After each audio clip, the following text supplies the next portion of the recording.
Hainohai sabrung mono amsayo jaitini nogo berainani thangai Khoroksa Umar Kasukya Sikli Rompherejakmani patimung patikha patimung no tui Khorokbri borokni mungai mono bazar thanao khlaijaka FIR patimungni koktuma mankheno patimungni thayo thangai sokika Tripura State Child Protection Commission ni members rok patimungo Saiman Kha Shantri Bazar bokhaksini mohore amsaini Khoroksa Umar Kasukya Sikli Sabrum bokhaksini mono bazar amsaini Jatiri nogo berenuni thangmani hule aboni yagola a Umar Kasukya Sikli no Rompherejakmani Koksilsamung Kasakha aba hai patimungni koktuma mankheno a Umar Kasukya Sikli ni nongni borokrongni bisingte patimungo gadaljak Khorokburi mungai thanao khlaijaka FIR patimungni Koksilsamung mankheno mono bazar thanani police site mungo ongkhore Khorokni arrest khlaika tei Khorokni ke tabok bo kharjak aba hakino patimungni yagola a Umar Kasukya Sikli no tabok Shantri Bazar bokhakte sakam nogo saknai rajagai tongmani koktuma aba hakino patimungni koktuma mankheno Umar Kasukya Sikli bai malainani bagai jar salo Shantri Bazar bokhakte sakam nogo thangai sogoika Tripura State Child Protection Commission ni members rok aboni yagola mono bazar thana wa thangai bo koksalika Tripura State Child Protection Commission ni members rok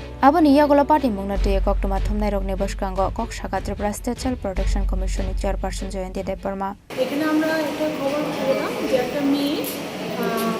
গত কয়েকদিন আগে rape হয়েছে এবং মেয়েটা খুব অসুস্থ মেয়েটার বাড়ি মহরিপুর এরিয়া এবং বগরপাড়া পিএসের আন্ডারে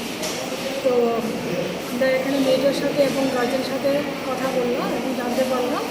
যে মেয়েটা অসুস্থ এখন মেয়েটার মেডিকেল চলছে এবং আয়ুর সাথে কথা হয়েছে তো এখন আমরা জানি আয়ুর সাথে কথা বলে জানতে পারলাম দুজন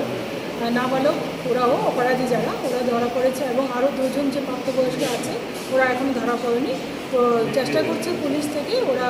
যেভাবেই হোক ওরা ধরা পড়বে আমরাও চেষ্টা করছি যেন যেভাবেই হোক অপরাধীরা ধরা পায় এবং উপযুক্ত কঠোরতম শাস্তি যেন হয় কারণ এটা একটা খুব দুঃখজনক ঘটনা এরকম যদি প্রতিদিন যদি ঘটতে থাকে তাহলে কিন্তু আমাদের ছোটো ছোটো যে শিশুরা আছে তাদের কিন্তু প্রচুরই ওদের ভবিষ্যৎ নষ্ট হয়ে যায় তাই আমরা চেষ্টা করি প্রত্যেকটা বাচ্চাকে যেন সুরক্ষিত রাখতে পারি তাই আমরা প্রত্যেকটা জায়গায় যদি এরকম খবর পাই তাহলে আমরা ত্রিপুরা চাইল্ড কমিশনের পক্ষ থেকে আমরা তদন্ত করি এবং যতটুকু সম্ভব বাচ্চাটাকে সাহায্যের জন্য চেষ্টা করি